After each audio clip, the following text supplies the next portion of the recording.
Sebentar lagi kita akan kedatangan tamu. Tamu kita bukan Jokowi, bukan Prabowo, bukan Erdogan, tapi tamu kita bulan suci Ramadan. Tanggal berapa orang puasa? Tanggal berapa? Tanggal berapa? Lobet orang-orang di Batam ya. Kecil suaranya. Tanggal berapa? 6. 6 atau 5? Hah? Nah, itulah orang Indonesia. Bingung kita, Pak. Satu Ramadan bingung. Ada yang bilang tanggal 5, ada tanggal 6. Tapi satu Muharram sama semua. Ya. Nah, kita akan kedatangan tamu namanya bulan suci Ramadan. Ibuku di kampung, kalau dia mau kedatangan tamu, maka dia segera berbenah diri. Rumah dipel, spraynya diganti, gorden diganti. Bahkan menu makanan pun lain dari biasa. Bahkan dia bilang, potong ku ayam, ada tamu mau datang. Coba, Masya Allah. Memang begitu mestinya kita dalam menyambut tamu, memuliakan tamu kita. Nah, insya Allah dalam hitungan beberapa hari lagi kita akan kedatangan tamu, yaitu bulan suci Ramadan. Bulan suci Ramadan ini banyak sekali namanya. 1, bulan puasa. 2, bulan penuh ampunan. 3, bulan penuh rahmat. 4, bulan dilipat gandakan segala kebaikan. 5, bulan ada di dalamnya bulan yang lebih mulia, satu malam lebih mulia daripada 1000 bulan. Banyak macam, subhanallah, banyak sekali nama-nama bulan suci Ramadan ini. Nah, untuk menyambut bulan suci Ramadan ini, apa yang mesti kita lakukan dan apa yang kita lakukan di bulan suci Ramadan? Apa yang perlu kita lakukan, persiapkan? Zaman saya dulu masih sekolah, itu kalau di Makassar kalau mau bulan Ramadan ada yang disebut minggu terakhir. Minggu terakhir itu dia senang-senang. Dia pergi ke pantai, tenggelam, terakhir betul. Ya, ada yang ngambil band, ya, elektron, nyanyi-nyanyi, bakar jagung, macam-macam. Tapi alhamdulillah lambat laun mulai hilang itu. Maka anak-anak milenial sekarang dia gantilah dengan istilah tarhib Ramadan, menyambut bulan suci Ramadan. Cuma saya kalau ceramah ini terganggu konsentrasiku kalau banyak anak-anak lari-lari. Lari-lari sana. Itu bedanya orang Kristen. Itu orang Nasrani kalau dibawa anaknya ke gereja, dikasih duduk itu di sampingnya. Duduk kau nak, dengar itu pastor pendeta ceramah, khotbah. Kalau kita, duduk. Ada bilang mamanya, Pima kau main nak. Gila main itu anaknya. Dan begitu ditanya, siapa anak itu? Tidak ada yang mau ngakui, malu diakui anaknya. Ya, Bapak, saudara-saudara sekalian. Apa yang perlu kita lakukan menyambut bulan suci Ramadan ini? Yang pertama, kita harus mempersiapkan diri secara fisik. Kenapa? Ramadan itu, puasa fisik. Puasa itu ibadah fisik. Tidak bisa orang puasa kalau sakit. Iya toh? Maka harus persiapkan fisiknya. Latihan dulu. Orang kalau main bola kan latihan dulu, bos. Mau main futsal tidak langsung masuk main bola langsung, tidak. Kenapa?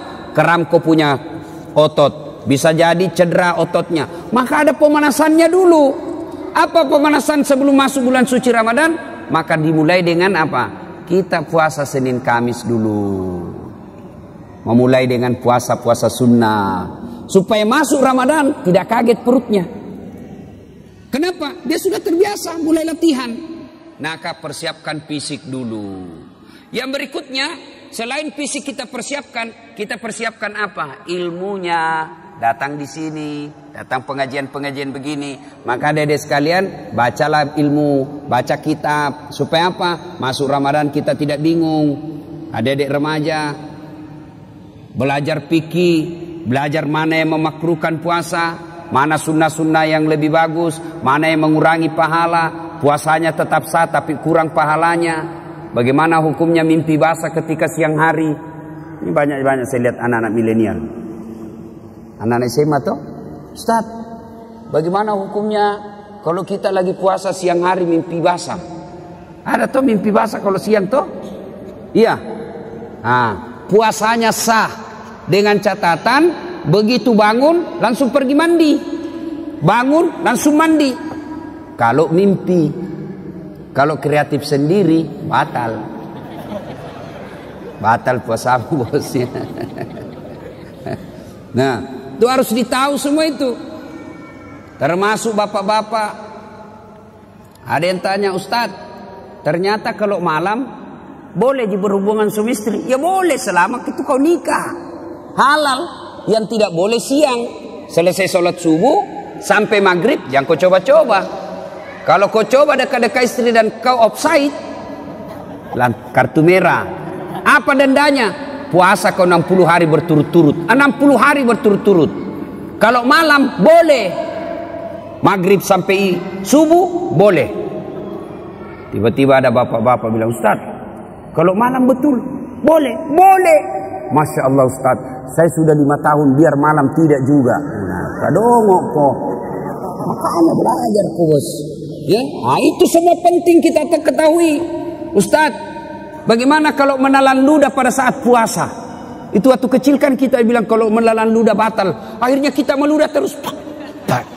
Kering tenggorokan. Boleh kalau ludah, biar kau kasih keluar lagi, masuk lagi, keluar lagi, masuk. Boleh.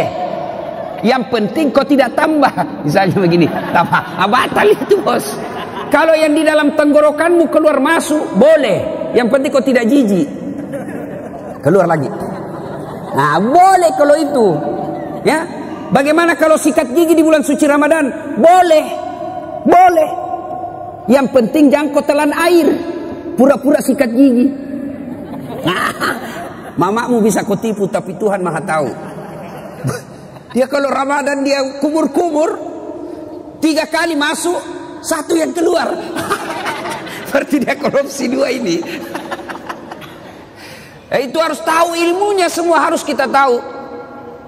Bapak-bapak, ini ibu-ibu yang pengantin baru, harus tahu ilmunya, mandi junub. Ada yang bilang, Ustaz, katanya kalau Ramadan mandi junub, begitu selesai harus mandi junub. Begitu selesai hubungan suami istri mandi junub. Tidak. Tidak harus ketika selesai. Nanti mau sholat subuh baru mandi junub. Bukan puasa yang mewajibkan kita mandi junub, tapi sholat subuh yang mewajibkan bapak mandi junub. Ada orang dia bilang begitu selesai mandi sebelah, capekku itu bos. Pengantin baru sudah buka begitu mandi kok masih baik itu kalau jam 8. Pulang taraweh begitu lagi mandi kok lagi. 2 kali mau mandi. Sekalinya mau tidur jam 11 begitu mandi lagi. Bangun jam 2 begitu mandi lagi. Sekalinya mau makan sahur begitu mandi lagi. 5 kali mandi 1 malam. Mesek kok bos. Jadi kapan mandinya? Episode terakhir. Nah, ada juga kalau misalnya cuma ya kok ketawa anak muda, ini urusan orang tua. Nah, ada juga yang misalnya malam, misalnya jam 11 mau tidur. Ya. Kapan mandinya? Apakah sebelum makan sahur? Jadi kalau bapak makan sahurnya jam 2, apakah mandinya sebelum jam 2? Tidak. Bukan makan sahur yang mewajibkan bapak mandi junub. Tapi kapan? Sebelum sholat subuh. Jadi saya ulangi, sholat subuh yang mewajibkan ibu bapak wajib mandi junub. Bukan karena puasa. Itu harus ditahu semua. Maka sebelum masuk puasa, belajar. Belajar. Ya. Nah, persiapan secara fisik. Kemudian persiapan ilmu, mendatangi majelis-majelis, mendatangi kajian-kajian. Tidak ada kajian, maka silakan googling, cari kok di YouTube, ceramah-ceramah, cari kalau ada perbedaan pendapat, bandingkan lagi. Menurut Ustadz Abdul Somad ini, menurut Adi Hidayat ini, menurut Khalid Basalama begini. Sudah itu, yang penting kau ikhtiar, sudah berusaha mencari ilmu, kau ragu, ikhtiar, salatlah, minta petunjuk dan hidayah dari Allah. Sudah itu, hakul yakin, jangan lagi ragu. Ini sekarang kan sudah banyak ustadz-ustadz kondang kok. Iya toh? Nah, cuma jamaah sekarang bukannya mengamalkan ceramahnya Pak Ustadz, dia jadi yuri. Dia menjadi tim penilai. Wah, kalau ini ceramah bagus, kalau ini bikin ngantuk, kalau ini jelek, kalau ini. Memangnya kau menjadi festival penceramah? Amalkan ilmunya orang, bukan membanding-bandingkan. Ya. Sebelum masuk Ramadan. Berikutnya lagi, sebelum masuk Ramadan, apa yang perlu kita lakukan? Cari musuhmu. Cari bombe. Apa sih? Yang kau tidak bertutur sapa. Musuh. Gara-gara pilpres. Satu dukung Jokowi, satu dukung Prabowo. Bertengkar di grup. Akhirnya ketemu ndak baku sapa. Assalamualaikum. Dia tahu kalau saya tunda dulu salamku deh, karena nanti saya baku hadapan. Nanti selesai baru assalamualaikum. Padahal duduk samping. Selama masih musuhan, minta maaf. Kalau bapak masih musuhan masuk Ramadan, sah puasanya, tapi sayang amal-amal Ramadannya tidak dicatat. Nanti dicatat di buku amalnya setelah dia baikan sama musuhnya, termasuk yang suami istri. Itu di Sulawesi ada orang bertengkar sama istrinya gara-gara beda capres. Ya, ibu, bapak-bapak yang pernah sakiti istri minta maaf. Minta maaf sebelum masuk Ramadan. Bagaimana cara minta maafnya? Jabat tangannya, senyum, pandang matanya, jangan jabat tangan. Senyum kok bos. Ada orang jabat tangan menakutkan matanya. Oh ya, kok tidak ikhlas itu, senyum. Sudah itu apa? Salawat kepada Nabi. Allahumma shalli ala sayyidina Muhammad wa ala sayyidina Muhammad. Berikutnya sebut judulnya dosa. Bu, maafkan saya bu.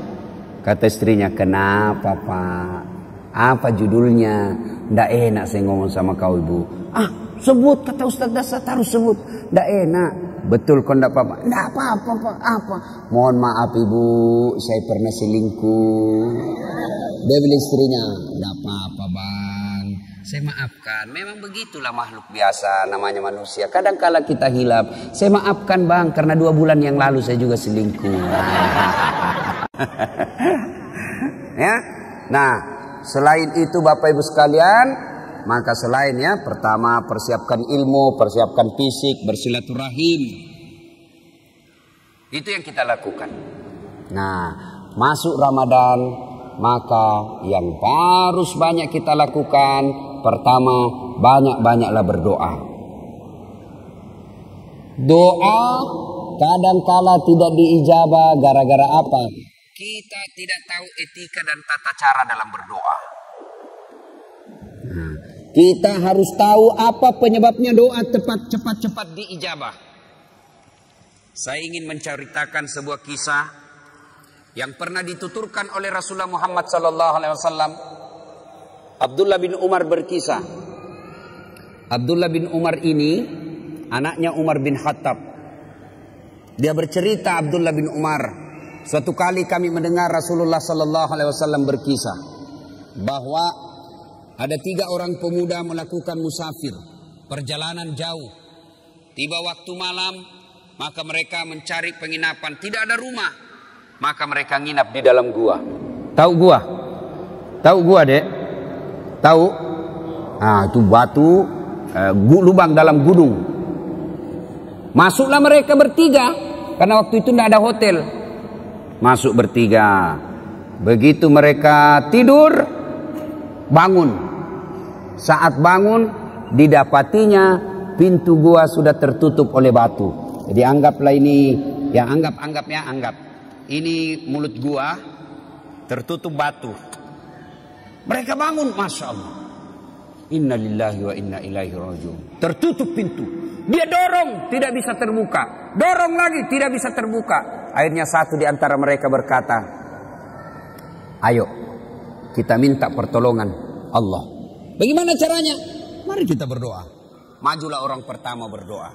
Ya Allah, saya pernah mengurusi ibu saya. Saya bekerja di pasar. Setiap hari jika masuk waktu siang, waktu duhur, saya balik ke rumah saya dari pasar, jalan kaki berkilo-kilometer. Saya suapi ibu saya makan. Saya tuntun ibu saya makan. Selesai saya beri makan, saya kasih pakaian yang rapi. Lalu saya tuntun sholat duhur. Selesai semuanya, selesai makan, selesai sholat duhur, saya balik lagi ke pasar, mengurus dagangan saya. Tiap hari aku lakukan itu, ya Allah. Ya Allah, sambil dia kenang kebaikannya ini, dia berdoa kepada Allah. Ya Allah, jika mengurus orang tua, melayani ibu saya adalah kebaikan di sisimu, dan engkau merasa pantas membalasnya, maka saya mohon kepadamu ya Allah, kabulkan doaku, bukalah pintu gua ini. Tiba-tiba pintu gua bergerak. Terbuka. Belum, hanya geser sedikit, tapi belum bisa dilalui manusia. Selesai berdoa, dia tunjuk orang kedua. Mas bro, kau lagi berdoa. Maju orang kedua berdoa. Ya Allah, saya pernah mencintai seorang perempuan yang tak lain adalah sepupuku sendiri. Saya sangat menyayanginya. Aku ingin sekali bersamanya. Dan dua satu ketika datanglah perempuan ini meminta tolong kepadaku. Mas, tolonglah saya, pinjami duitmu. Saya butuh sekali duit. Katanya ini anak muda, boleh saya pinjami kamu, tapi dengan catatan temani saya tidur satu malam. Bagaimana caranya? Aku bukan muhrim. Terserah. Mau kau saya bantu? Itu. Kalau kau tidak mau, tidak usah. Saya tidak pinjami kau. Karena butuh sekali ini perempuan. Akhirnya oke, saya terima persyaratannya. Maka ketemulah mereka di tempat yang mereka telah sepakati. Pada jam yang mereka telah sepakati, datanglah ini perempuan, mulai dengan berpakaian cantik sampai telanjang bulat. Telanjang bulat, bukan telanjang segitiga, telanjang bulat. Saya tidak tahu juga, jangan kau tanya saya kenapa disebut telanjang bulat. Saya juga tidak tahu kenapa, karena memang sudah begitu sejak lahir. Ditanya saya, kenapa orang tidak bilang telanjang segitiga ya? Telanjang segi empat atau telanjang persegi empat, telanjang bulat. Tidak tahu kenapa, jangan kau tanya saya tidak tahu jawabannya. Dia sudah telanjang bulat ini perempuan, ini laki-laki sudah mendatanginya. Tiba-tiba laki-laki ini seolah-olah melihat rambu lalu lintas. Huruf P silang warna merah. Dilarang parkir. Oh tidak jadi ini laki-laki. Astagfirullah. Dia tinggal, dia palingkan pandangan. Dia bilang, ini duit, ambil ini duit. Bagaimana? Tidak jadi. Terlanjur nih. Tidak jadi. Jadi, kau tidak usah utang, ambil saja ini duit. Saya bantu kau lillahi ta'ala. Kira-kira kalau kau bos, tak kalah nih deh. Masya Allah.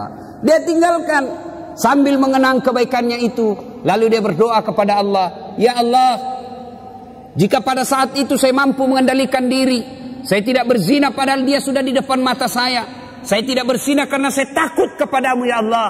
Jika itu adalah kebaikan di sisimu, saya mohon kepadamu ya Allah, kabulkan doaku, bukalah pintu ini. Akhirnya bergetar lagi tuh pintu gua, tapi belum bisa dilewati. Maju orang ketiga. Kau yang terakhir.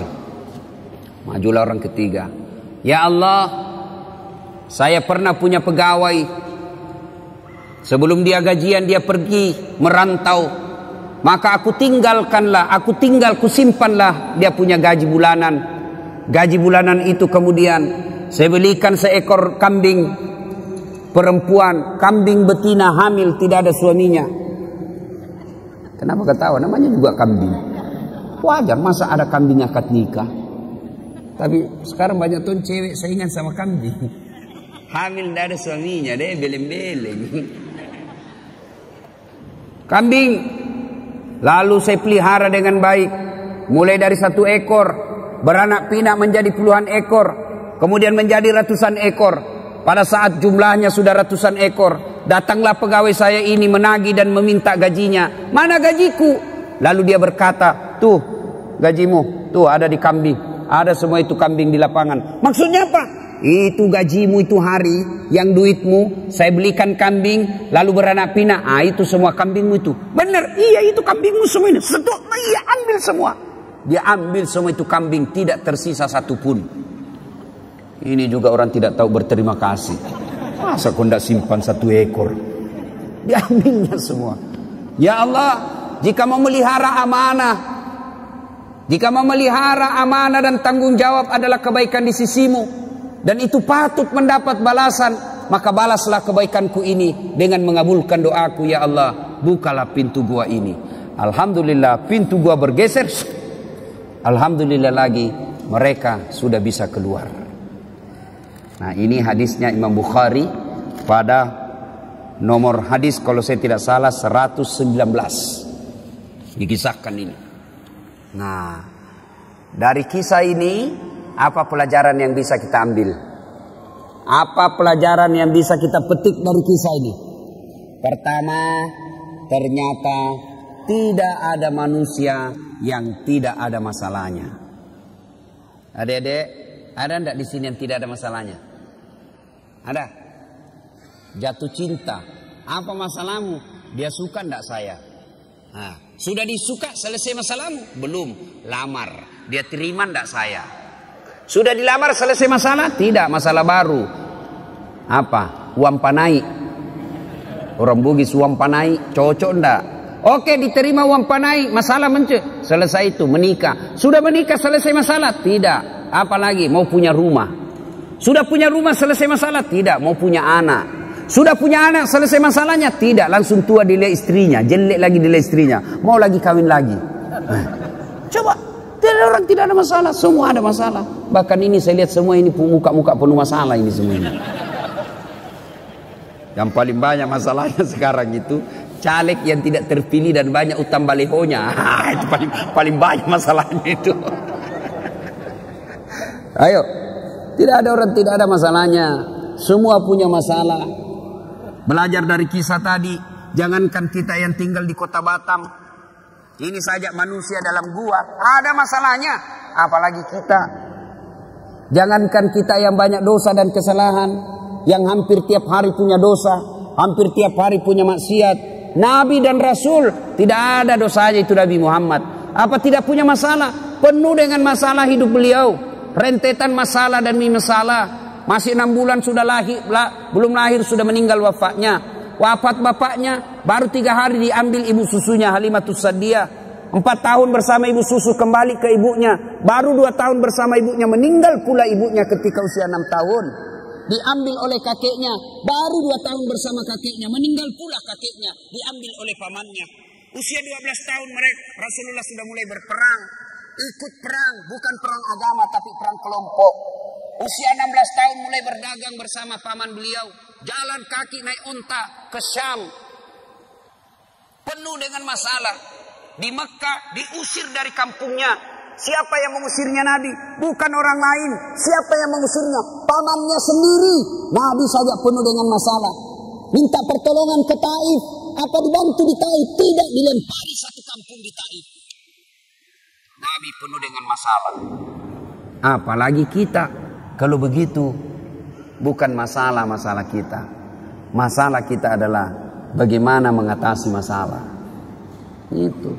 Kalau Nabi ada masalahnya, beliau ambil wudhu, sholat, hajat, minta pertolongan kepada Allah. Kita ada masalah, ambil HP, update status, berdoa di Twitter, berdoa di Facebook.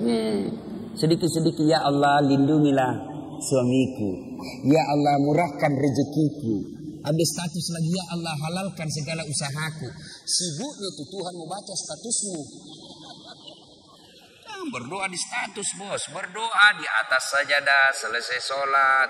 Maka adik-adik ketika ada masalah, diajarkan adik dari kisah ini, semua ada masalah. Tidak ada manusia yang tidak ada masalahnya. Kamu pikir Ustadz tidak ada masalahnya? Ustadz juga banyak masalahnya. Satu hari dikasih 5 ceramah, masalah itu juga itu. Capek orang bos. Coba, kadang-kala datang capek kita, selesai ceramah disuruh lagi selfie. Selfie sudah, selfie lagi selfie. Orang sudah keringatan, capek, selfie. Disuruh senyum, orang capek ini. Coba. Semua orang punya masalah. Tidak ada orang tidak punya masalah. Semua orang punya masalah. Alhamdulillah, Allah cuma minta sabar, sempurnakan sholat. Ya, ada masalah, ngadulah kepada Allah, berdoalah kepada Allah. Ya. Belajar lagi dari kisah ini.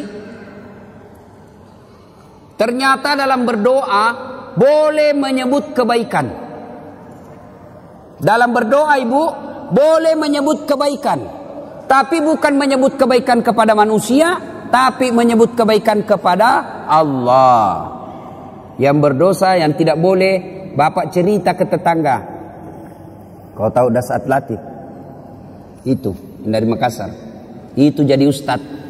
Saya kasih sekolah itu. Dari SD SMP, saya lihat itu dia, tidak ada papanya. Saya yang kasih sekolah, tidak jadi manusia itu kalau bukan saya. Tidak boleh begitu. Tidak boleh. Tapi menyebut kebaikan kepada Allah ketika berdoa boleh. Ya Allah, saya pernah ngurus anak yatim piatu. Sepupu saya sekolahkan. Mulai dari SD, SMP, SMA, kuliah. Lalu aku nikahkan dengan wanita baik-baik. Lalu dia sekarang sudah menjadi orang yang berhasil. Jika itu adalah kebaikan di sisimu ya Allah, kabulkan doaku ya Allah, murahkan rezekiku ya Allah. Boleh. Ya Allah, saya pernah mencintai seorang wanita ya Allah. Aku sangat mencintainya, aku sangat menyukainya. Dia pun mau sama saya, tapi mau muntah lihat saya. Nah, boleh menyebut kebaikan-kebaikan, boleh. Ya. Yang ketiga, hikmah dari kisah ini. Ternyata yang bisa menyebabkan doa cepat diijabah Allah, cepat dikabulkan Allah, satu, birrul walidain. Berbuat baiklah kepada kedua orang tua. Ini adik-adiknya kan banyak semua ini ya. Siapa yang masih hidup orang tuanya? Angkat tangan. Yo. Yang sudah tidak ada satu? Yang tidak ada dua-duanya? Nah, coba. Bapak yang masih ada orang tuanya, mau cepat dikabulkan doa, urus orang tua dengan baik. Adik-adik mau cepat kerja yang baik, tidak usah kau cari muka sama pejabat. Kau sudah punya muka itu. Ada kan orang suka sekali cari muka. Siap Pak, siap. Apa siap? Lebih kau cari muka sama orang tua Allah. Dengan cara apa? Cari muka pada Allah. Dengan cara apa? Muliakan orang tuamu. Muliakan orang tua. Itulah sumber berkah. Banyak diantara kita cari berkah ke guru, cium tangan ulama, datang ke makam ini, ziarah ke makam ini. Lalu ibumu di rumah kau tidak urus, gimana mau baik hidupmu? Ada ndak orang yang mencintai kita seperti cintanya orang tua? Ada ndak orang yang sayang kepada kita melebihi cintanya orang tua? Tidak ada. Inilah orang tua yang sangat mencintai kita. Adik-adik, saya tanya ibu, bu, ada ndak orang mau kerja 24 jam tidak digaji? Ada? Siapa? Ibumu. Itulah orang tua. Kerja 24 jam ngurus kita, ndak pernah minta digaji. Malah dia yang kasih kita duit. Itulah orang tua. Kalau ada anak-anak kurang ajar, sekali-kali kau lihat itu ibu hamil. Lihat itu ibu hamil. Menderita itu ibu hamil, kasihan. Jalannya aja itu.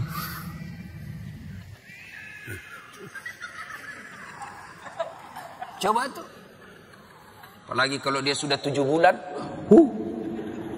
Kakinya ada di sini. Naik lagi di sini. Mesut. Coba. Kasihannya itu ibu hamil. Dah. Apalagi kalau dia tidur. Coba lihat ibu hamil kalau tidur. Tidak ada enaknya. Satu aja kasihan gayanya itu gaya pasrah. Coba. Ya bu ya. Apalagi kalau melahirkan. Ibu pernah bayangkan. Masih ingat waktu melahirkan bu? Masih. Ada ibu-ibu melahirkan senyum. Mentang-mentang dia artis. Keluar kau nak. Tidak.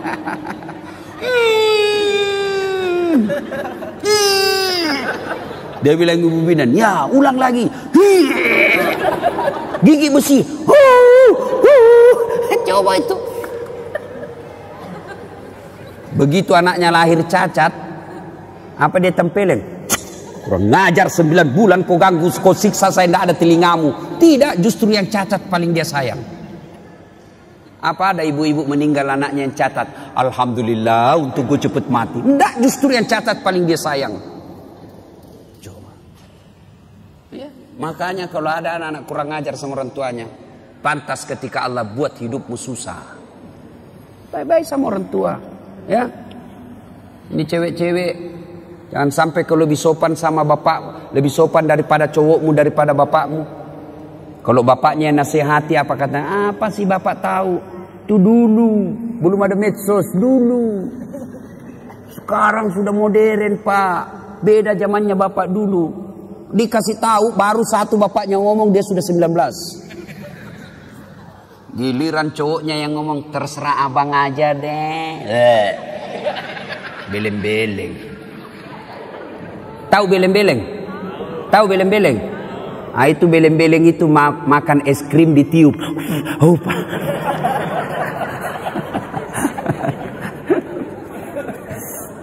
Iya.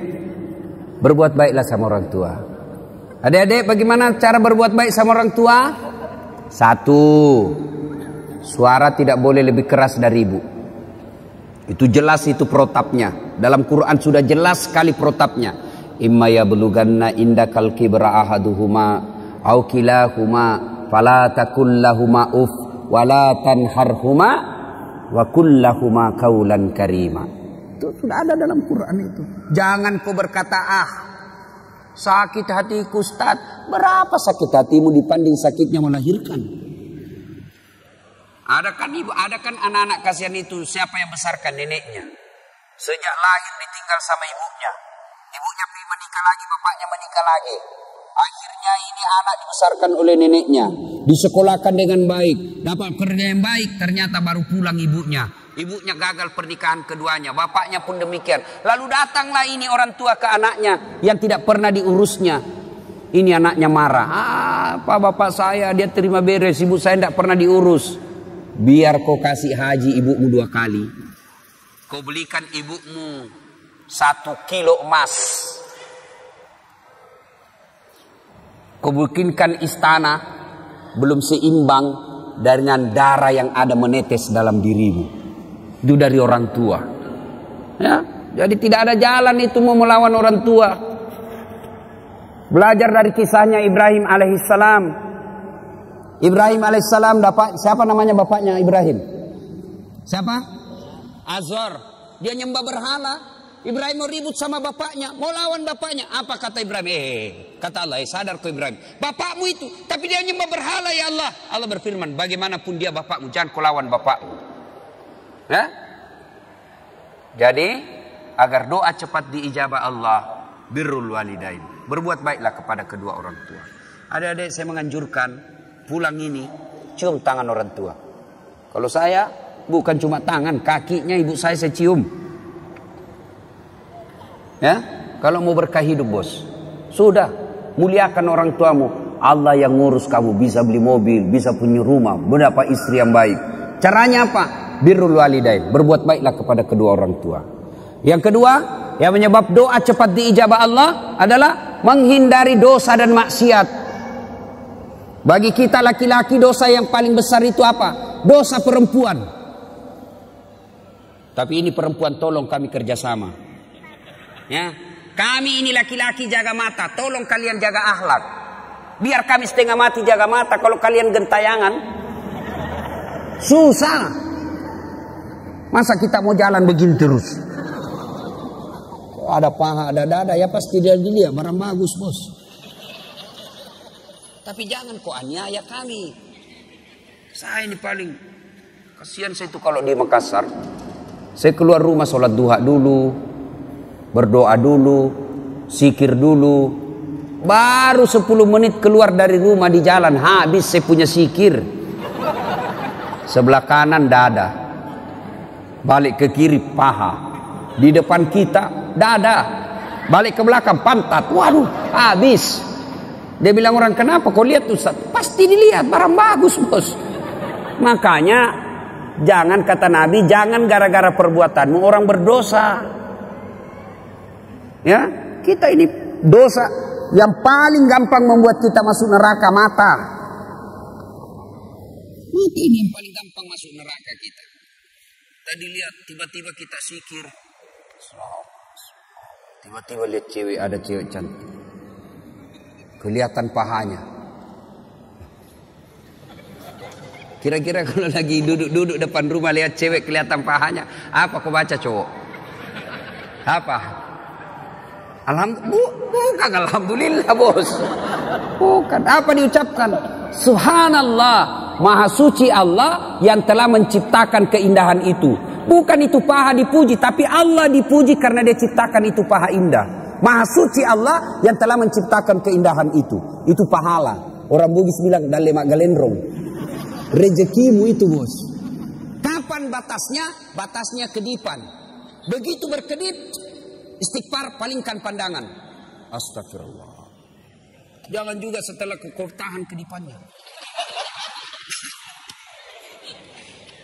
Pas berkedip dia bilang astagfirullah. Tapi matanya tidak dipalingkan. Astagfirullah. Astagfirullah. Bukan begitu. Ya, jelas ya. Menghindari maksiat, menghindari dosa. Dan dosa buat kita ini anak muda, yang paling besar peluang kita berdosa adalah zina. Perempuan.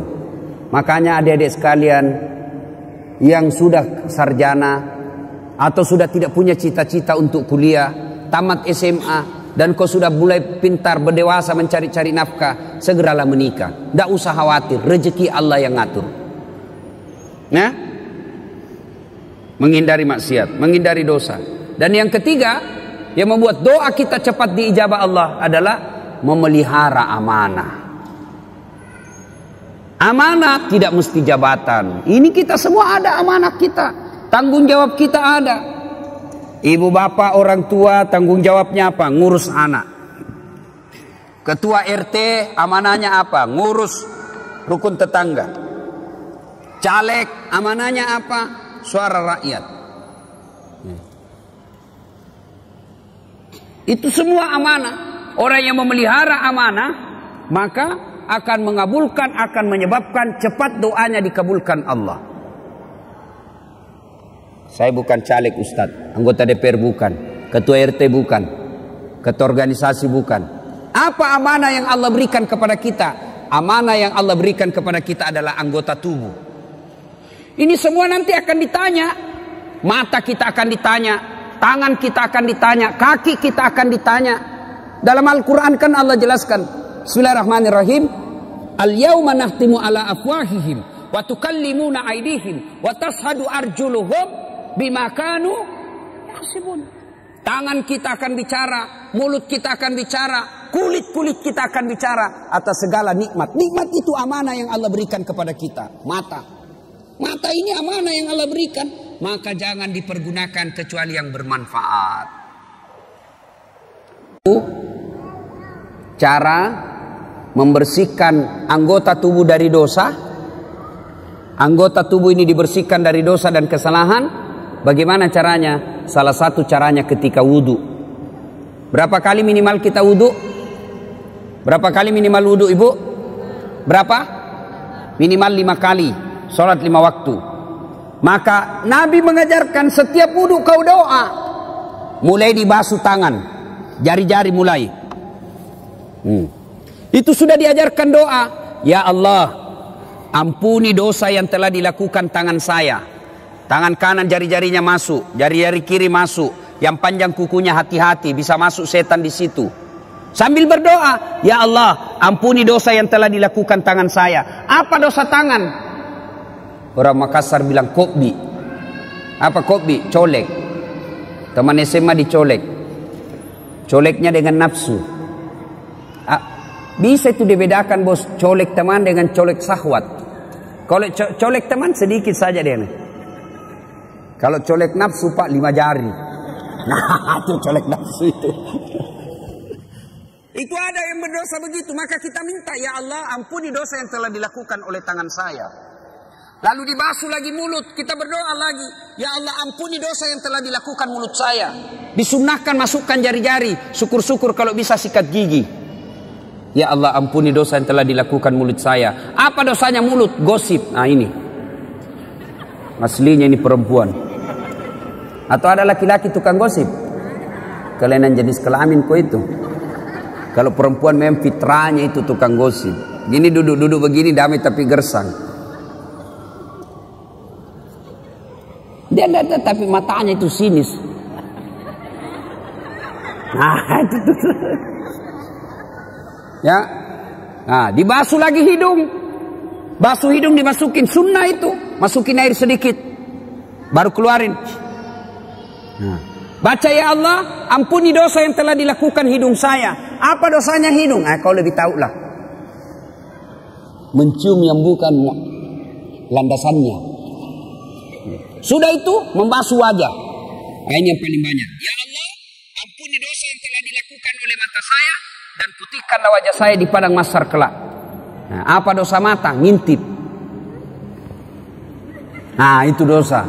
Maka kita minta ampuni dosa yang telah dilakukan mata saya dan putihkanlah wajah saya di padang mahsyar kelak. Salah satu tanda umatnya Rasulullah nanti di akhirat, wajahnya bercahaya ibarat bulan. Nah, sudah itu dibasuh lengan.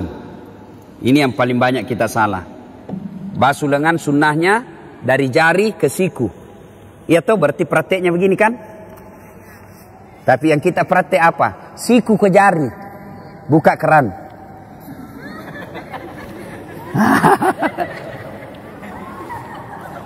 Salahkah? Tidak salah tapi tidak sunnah. Sambil terima telepon malah itu ini.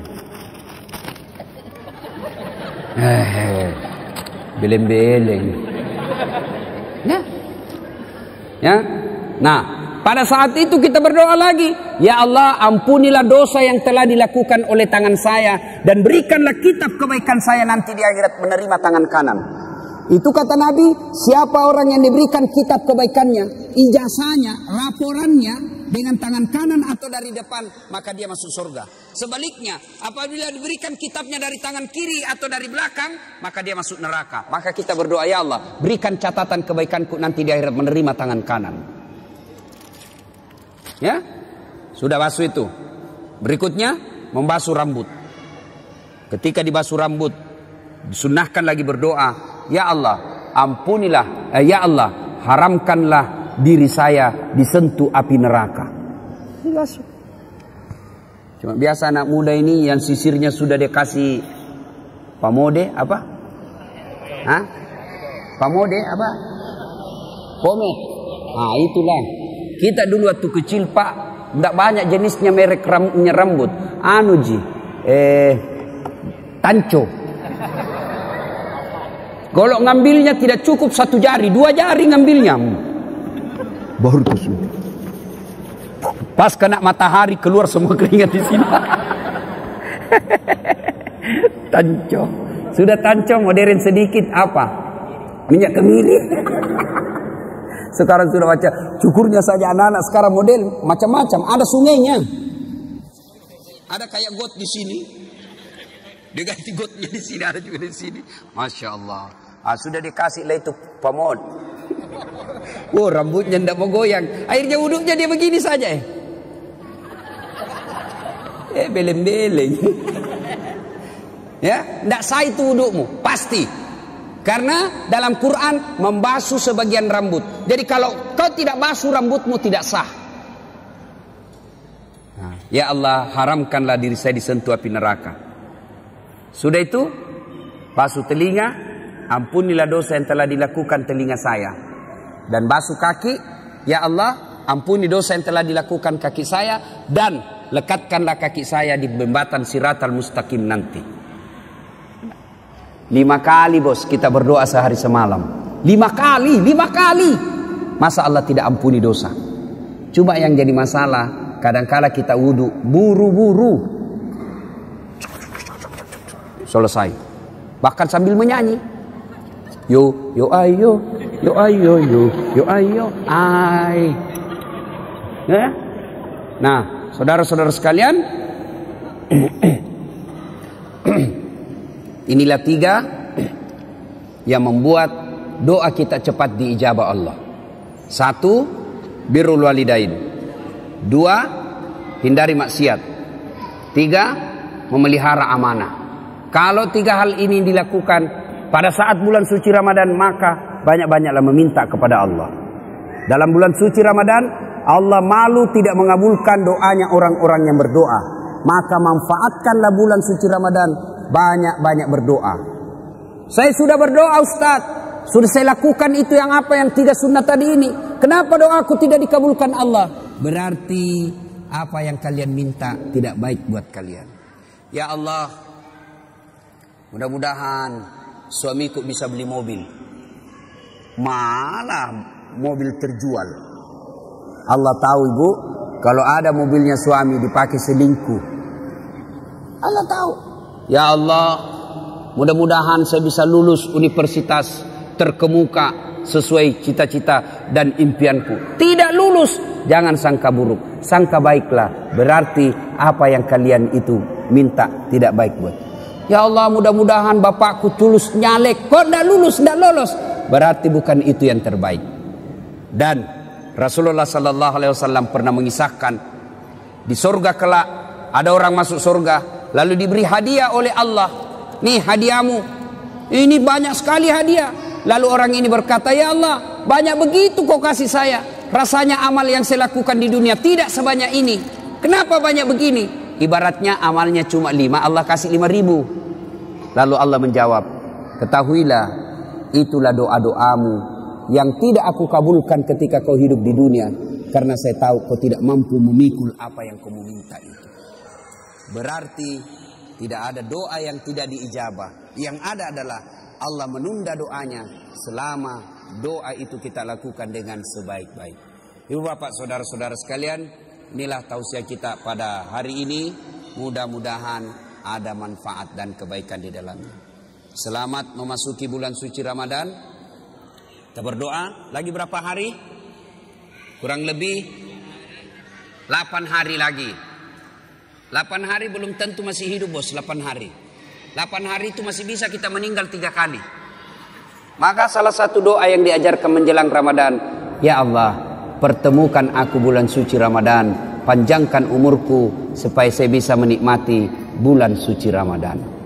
Ibu bapak saudara-saudara sekalian, inilah tausiah kita, mudah-mudahan ada manfaat. Saya tidak tahu apa ada tanya jawab atau tidak. Tidak ada kan? Tidak ada ya. Mana panitia? Saya sih berharap ada pertanyaan bagus, tidak ada lebih bagus lagi. Capek saya ini. Asli ya. Mungkin pengaruh umur. Dulu saya pernah ceramah di Makassar 13 kali satu hari. Nah, sekarang mulai capek saya kalau terlalu banyak.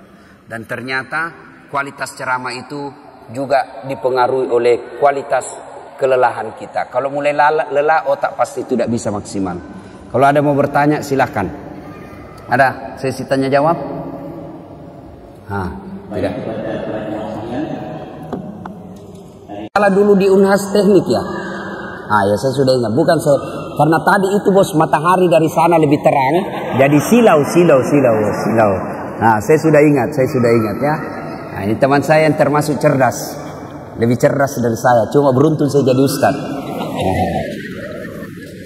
Ya. Dulu waktu saya SD kecil pak. Kecil memang kecil. Sampai sekarang masih kecil. Ya.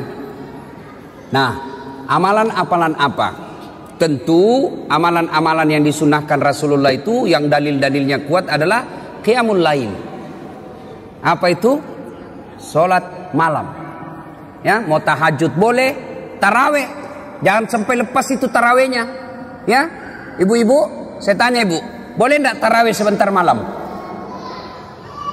Boleh tarawih sebentar malam? Kok ragu-ragu? Adik-adik, boleh tarawih sebentar malam? Enggak boleh bos. Maka yang boleh tarawih hanya di bulan Ramadan. Maka selama Ramadan jangan pernah lepas tarawihmu. Kenapa? Karena tarawih hanya sekali dalam setahun, bulan suci Ramadan. Ya. Cuma ada lagi anak-anak milenial, ada disebut tarling, tarawih keliling.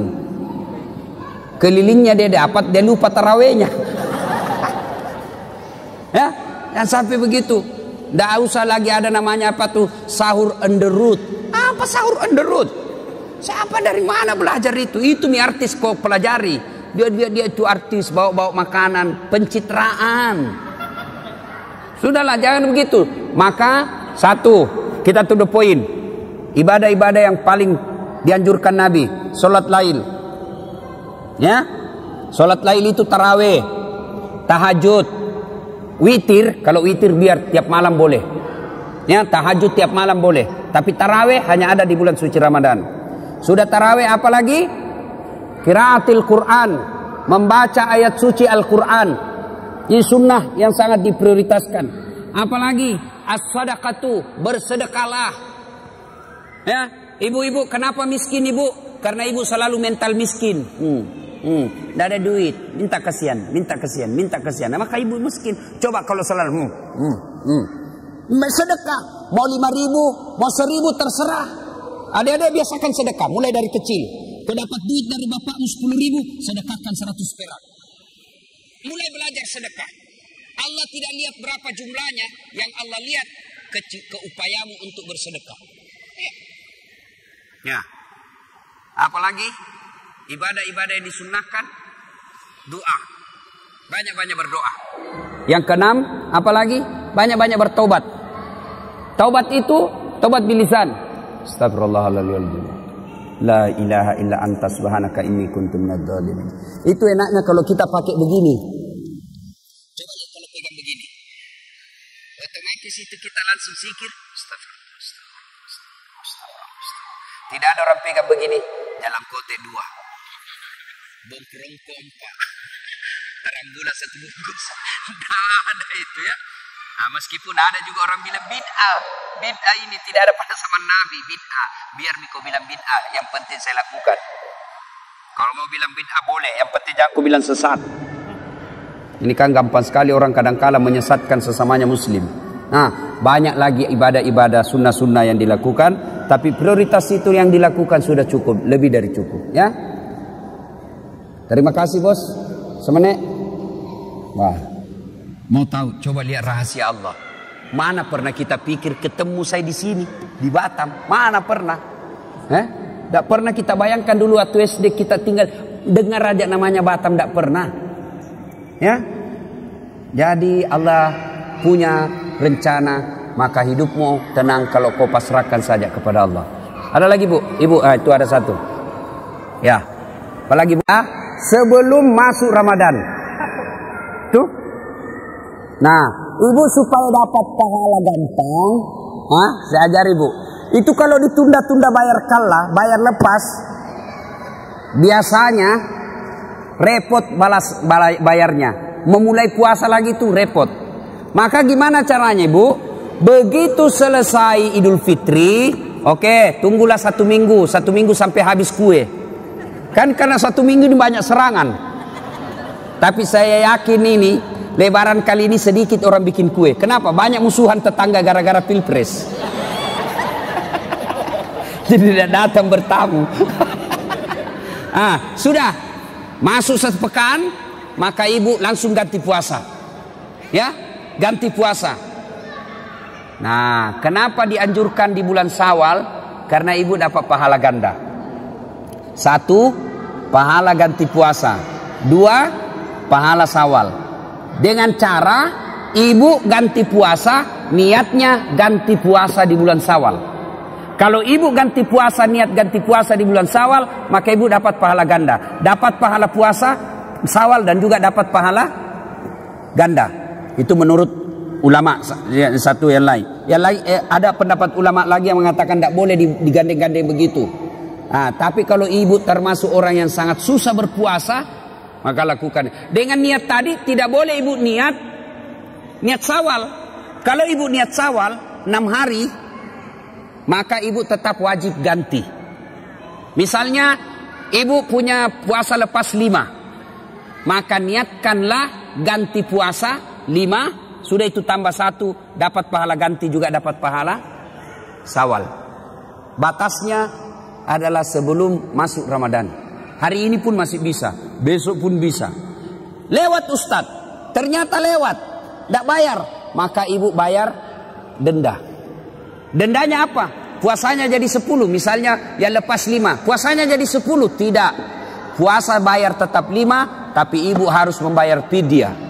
Apa itu? Memberi makan fakir miskin selama 5 hari. Ya, dendanya itu.